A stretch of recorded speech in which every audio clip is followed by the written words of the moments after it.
Dan Saudara Menteri Kesehatan Budi Gunadi Sadikin menyampaikan pernyataan merespons dugaan pelanggaran etik dan disiplin oleh tenaga medis yakni dokter yang terlibat dalam kasus pelecehan seksual.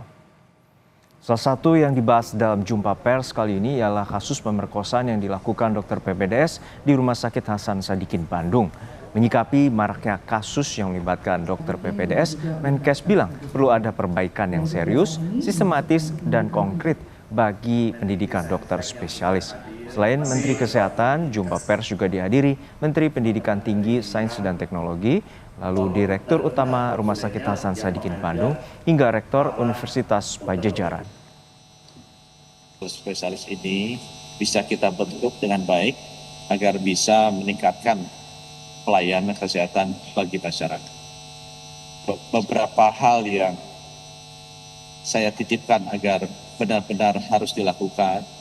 Yang pertama adalah pada saat rekrutmen dari calon peserta pendidikan dokter spesialis itu diwajibkan untuk mengikuti tes psikologis.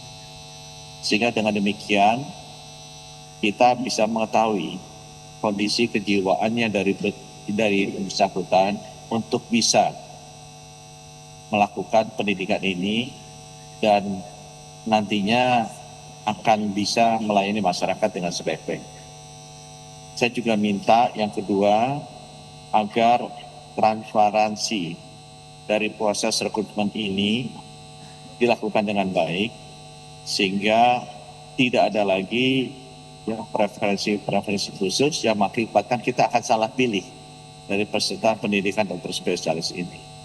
Kami juga ingin memastikan bahwa afirmasi bagi putra-putri daerah yang masih kekurangan dokter spesialis kita lakukan. Karena kita sudah hampir 80 tahun mereka, distribusi dokter spesialis ini selalu bermasalah. Karena memang kebanyakan yang masuk adalah bukan yang berasal dari tempat-tempat yang akan perlu diisi. Sehingga perlu sekali afirmasi bagi putra-putri daerah untuk mengisi formasi dokter-dokter spesialis yang banyak sekali kosong di kota-kota di luar Jawa.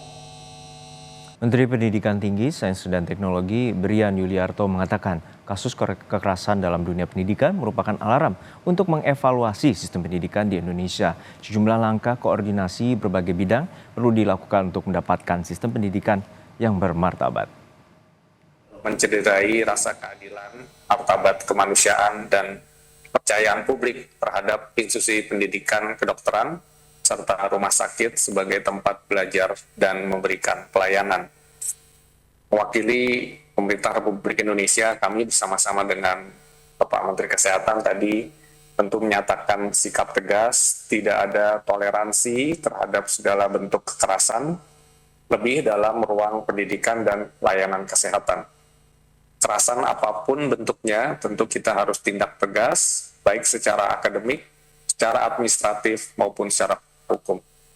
Kita tidak boleh memandang kasus ini sebagai peristiwa individual semata. Tadi Pak Menkes juga sudah menyampaikan beberapa kasus-kasus lainnya, melainkan juga tentu sebagai alarm atas perlunya evaluasi dalam sistem pendidikan profesi kedokteran kita. Selanjutnya kami tentu mengapresiasi langkah cepat Universitas Pajajaran, Bapak Rektor, Bapak Dekan, serta seluruh jajarannya